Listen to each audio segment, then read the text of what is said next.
These two books were each written by the co-hosts of the popular television show Britain's Got Talent. Lightning Girl follows a young girl who discovers that she can control electricity because she gets struck by lightning. And it's a story about self-discovery, about owning what makes you uniquely you. It's full of action. She even battles supervillains.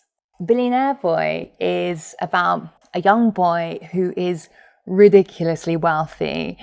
He's wealthy because his dad founded a toilet paper empire called Bumfresh. So the story is about his struggle of finding genuine and authentic friends. His biggest problem isn't some global threat. It's that he's embarrassed for being too rich, which makes him unpopular at school. So Lightning Girl is about finding your power. Billionaire Boy is about staying comfortable with it. One book offers a mirror to a child that's rarely seen in fiction. The other is a funhouse story about privilege, which is quite familiar. This is a pattern that started long ago. Classic authors like Roald Dahl followed the exact same pattern. Perhaps they even started it. And this video isn't about censorship. I'm not saying that words like fat or ugly or beastly, like in the Twits, where Mrs. Twit is no longer ugly and beastly, but beastly, should be removed from books, or how Augustus Gloop in Charlie and the Chocolate Factory is no longer fat, but enormous. This isn't a video about censorship. Let's take the BFG, for example. On the surface, it is a really sweet story. A young orphan and a friendly giant team up to save the world from the giant, grotesque, brutish English-speaking villains. And then, of course, as expected with a colonial bedtime story, they team up with the Queen of England, who helps them save the civilized world from the savages. Okay, you're probably thinking, yeah, right, these are stories that just reflected their times, but that narrative is still present today.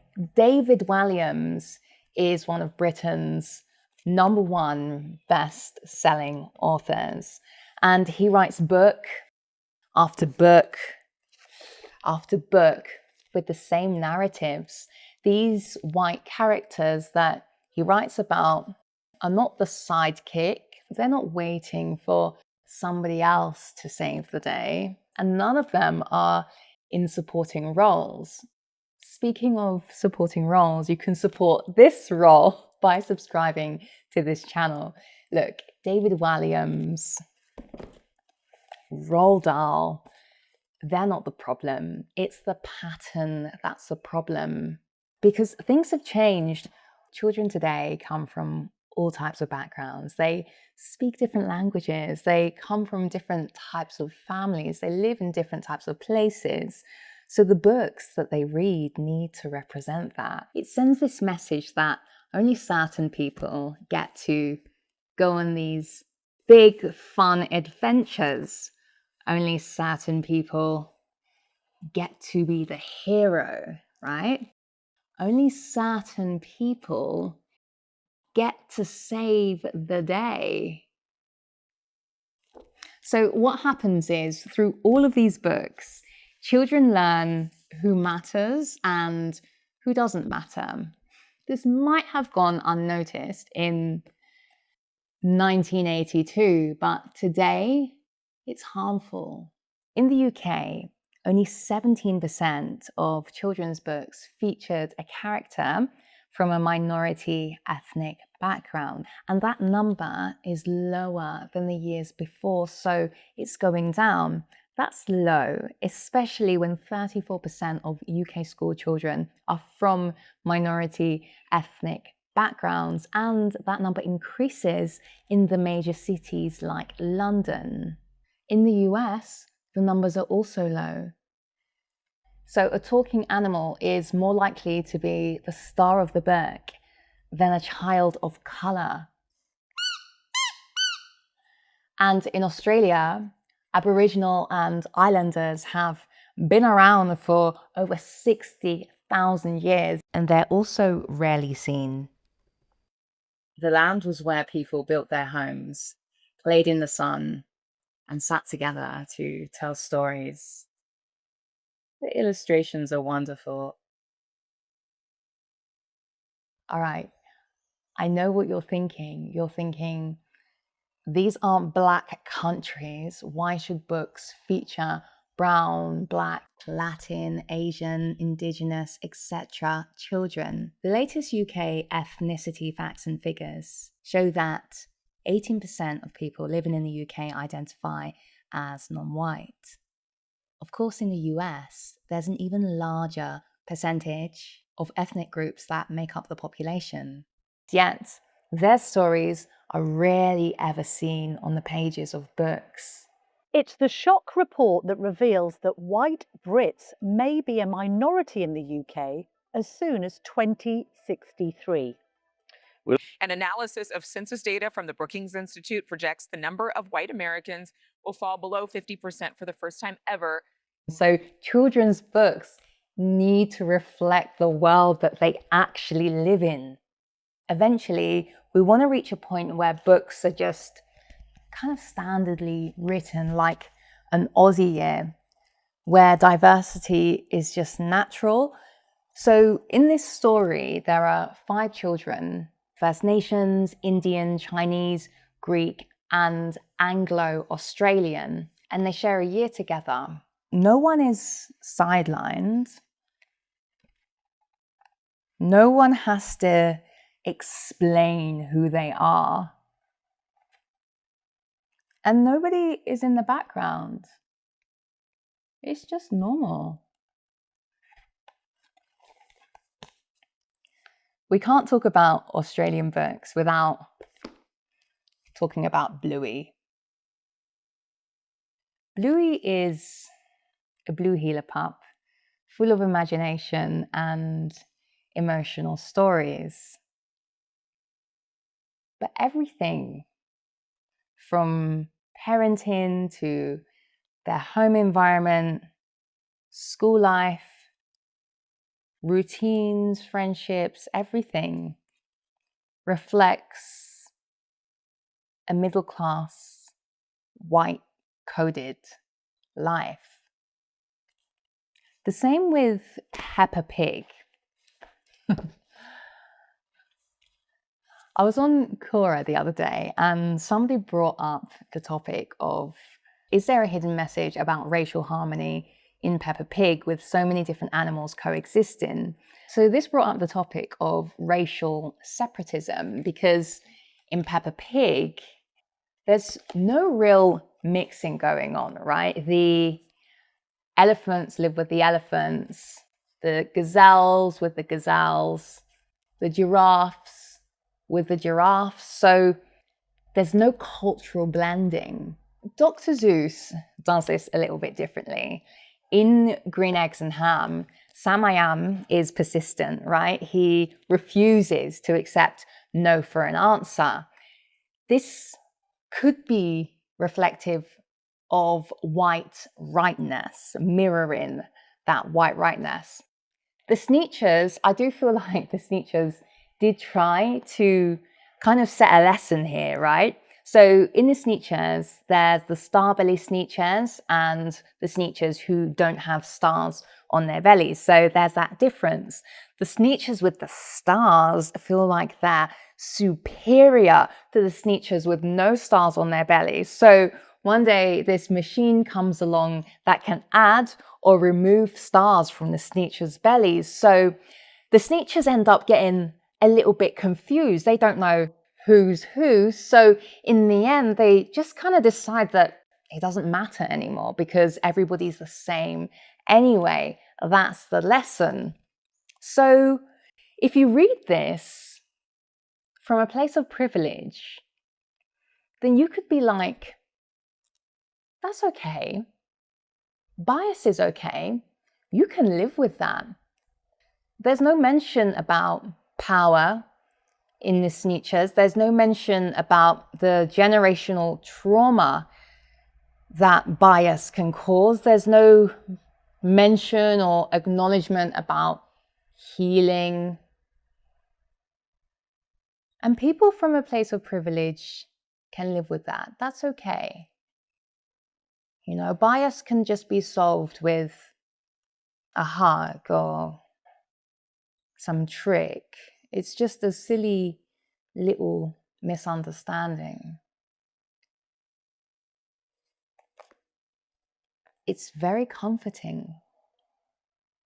And meanwhile, real children, especially children of color, are absorbing these stories. They're expected to either relate, which is absolutely impossible, or wait for a book that comes along that reflects their world and their environment. And this isn't an accident. It's a publishing decision. Have you ever seen so many books? Thousands of books, hundreds and thousands of books, all waiting to be read by someone new. When I visited Better World Books in Indiana, the marketing manager and the CEO showed me around, and I saw these thousands of books being scanned, packed, and sent off to somebody new. So much choice, absolutely mind-blowing. And I think what's even crazier is that all of that choice comes from just a handful of companies. The vast majority of children's books come from the big 5 publishers: Penguin Random House, HarperCollins, Macmillan, Simon & Schuster, and Hachette. These companies dominate who gets published, who gets marketed, and who gets placed on shelves. Leon Lowe's data on diversity in publishing consistently shows us that around 70% of the publishing industry's key players are white, and no more than 10% is represented from another ethnic minority group. In the UK, 15% of publishing staff come from minority ethnic backgrounds. You know, there's this thing about support independent. It really does matter when it comes to publishing, because you're supporting the underrepresented voices. You're supporting publishers that are willing to take creative risks. You're supporting publishers that publish Indigenous stories, Black illustrators, queer family stories, immigrant narratives that are relevant and also deserve an equal hearing. And the books from these publishers are wonderful. Maybe because it's just books, people forget that publishing is a business. They decide what gets published. They're the gatekeepers to what hits the shelves. If thousands of people buy Hair Love, publishers will notice. If 10,000 schools choose Sulwe over Gruffalo, the market starts to shift. Every single child deserves to be seen in the stories that they read. Because when you don't see yourself, you don't matter. Did you see yourself in stories when you were growing up? I certainly didn't. Millions of people today are unlearning these ingrained narratives and seeking for more representative stories. When you feel empowered, you shine. We shine. And it starts from young. And this isn't about the child who reads the book first, because often when they're finished with the book then gets passed on to the wider donation cycle, and it gets given a new life. For World Book Day, I collected around 40,000 books from a handful of schools in London, driving back and forth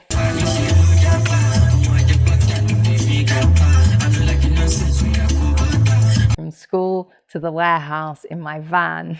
The van was completely full. My front seat was rammed. It was so busy.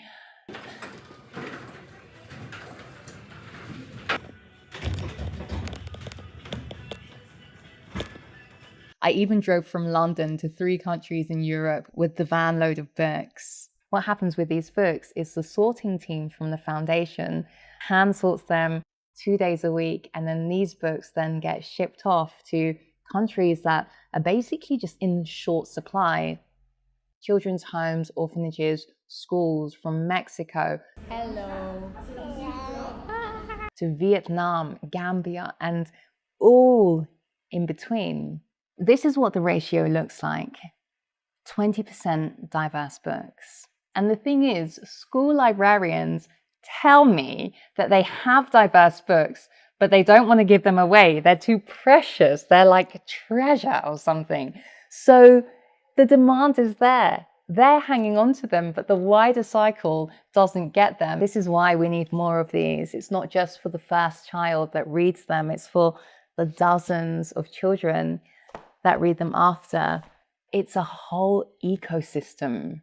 We need more diverse books. This is just one of the tiny little overlooked things that shapes the world that we do have control over. If the book a child reads centers a world that blatantly excludes them, they don't just learn that books are for other people. They learn that the world is for other people. We've never thrived together. Books have the opportunity to empower us, to educate us, to take us out of poverty even. But first of all, we need to see ourselves in that books to understand that it is possible for me. We've never thrived together. How amazing would that be for you to be empowered, for me to be empowered, for them to be empowered? We are all empowered together. We'll shine. Oh, it will be like magic. Perhaps it would be magic because that vibrates, right? It's infectious. Think of the things that we could do just as a global society if we thrive together. It's unbelievable. Look at the news today. It's this constant tearing each other down. There's fear everywhere. And this is constant. It's a repetitive cycle. It's nothing new. It's normalized.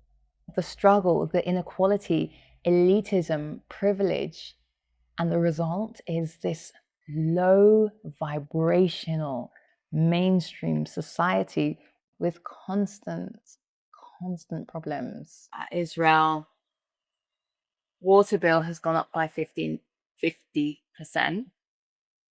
All children, all adults would benefit from a more empowered world. And that starts young. It starts by seeing yourself as the explorer. It starts by seeing yourself as self-confident, seeing yourself as the problem solver. Not as the sidekick, not as the lesson, not as the exception, not excluded, just included, just seen. That's it.